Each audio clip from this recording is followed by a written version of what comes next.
কানে এই আপনার হেলিকপ্টারে চড়লে লাগিয়ে দেয়, ওইগুলো ব্যবহার করুন আপনি, তাহলে চোর শুনতে পারবেন না। যেদিন আপনি অভয়াকে একটা স্টেট হসপিটালের ভিতরে মেরেছিলেন, প্রমাণ লুপাট করতে গেছিলেন, 10 লাখ টাকা দিয়ে কিনতে গেছিলেন, সেদিন আপনার গাড়িতে কাদা মাখাবে না কি ফুল ছুড়বে? উনি জেড প্লাস ক্যাটাগরি আমরা উইথড্র করি।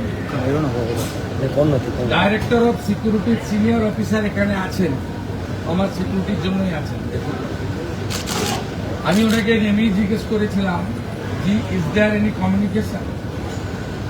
তারা বলেছেন কমিউনিকেশন আমাদের কাছে ছিল না। তবুও আমি টিভি ছবিতে যেটুকু দেখেছি,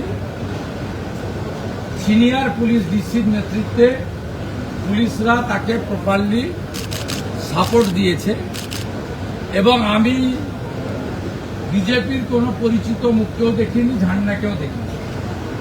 এখন উনি বাড়ির লোক বলছে আমরা ডাকিনি, আমরা উনি যুক্ত হন চাই না, আর উনি বলছেন যে আমি মানে ওই কার্বাইড দিয়ে কাঁঠাল আম পাকানো হয় না, জামাই ষষ্ঠীর আগে বেশি হয়, তা উনি জোর করে ঢুকে চাইছেন যে লকআপে মেরে দিয়েছে, বিজেপি মেরে দিয়েছে, তৃণমূলের সম্পদ। আর বাড়ির লোক বলছে যে আমার তো প্রশাসন পুলিশের উপরে স্যাটিসফাইড, আমরা রহস্য উন্মোচন হোক চাই।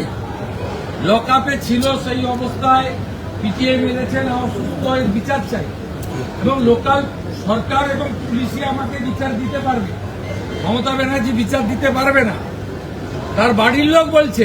আর আপনি ওখানে ছুটির দিন একজন লয়ারকে সঙ্গে নিয়ে রাজনীতি করতে গেছেন পুলিশকে না জানিয়ে।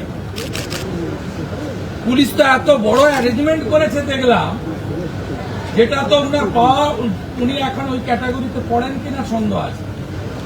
আমাদের নির্দেশ আছে, প্রাক্তন মুখ্যমন্ত্রী 15 বছর ছিলেন, বয়সও হয়েছে, উনাকে যতটা সম্ভব পূর্ণ নিরাপত্তা এবং উনার সম্মান রাখা উচিত। সে কাজ পুলিশ করেছে, পুলিশ কিছু খারাপ কিছু করেনি। তো উনাকে বলবো, আপনাকে ওই বাড়ির লোক দরজা বন্ধ করে দিচ্ছে, আপনি বলছেন যে না আমি দরজা ভেঙে ঢুকবো, এই কাজগুলো করবেন। আপনার কাছ থেকে যদি কেউ সাহায্য চায়, আপনার যদি কেউ হস্তক্ষেপ চায়, আপনি নিশ্চয়ই করুন, কিন্তু আপনি অহেতুক, এখন উন্নয়নের সময়, এই সময় আপনি দয়া করে কোনো জায়গায় গিয়ে এমন কিছু করবেন না যাতে স্বাভাবিক জনজীবন বিপর্যস্ত হয়। আর এত চুরি করেছেন, চোর তো শুনতেই হবে।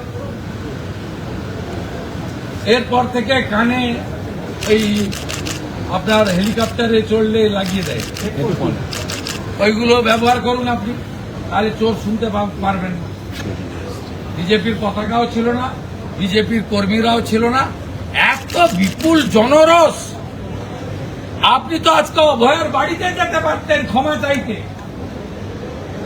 গামছা নিয়ে যেতে পারতেন, গলায় গামছা দিয়ে বলতে পারতেন, এটার উপর দিয়েই তো গেছেন, রত্নাদি ভুল করেছি ক্ষমা করুন। আমার বিশ্বাস তিনি ক্ষমা করে দিতেন, হয়তো পাপ করতেন কিনা আমি জানি না। তা না করে আপনি ওখানে গেছেন। যেদিন আপনি অভয়াকে একটা স্টেট হসপিটালের ভিতরে মেরেছিলেন, প্রমাণ লুপাট করতে গেছিলেন, 10 লাখ টাকা দিয়ে কিনতে গেছিলেন, সেদিন আপনার গাড়িতে কাদা মাখাবে না কি ফুল ছুড়বে?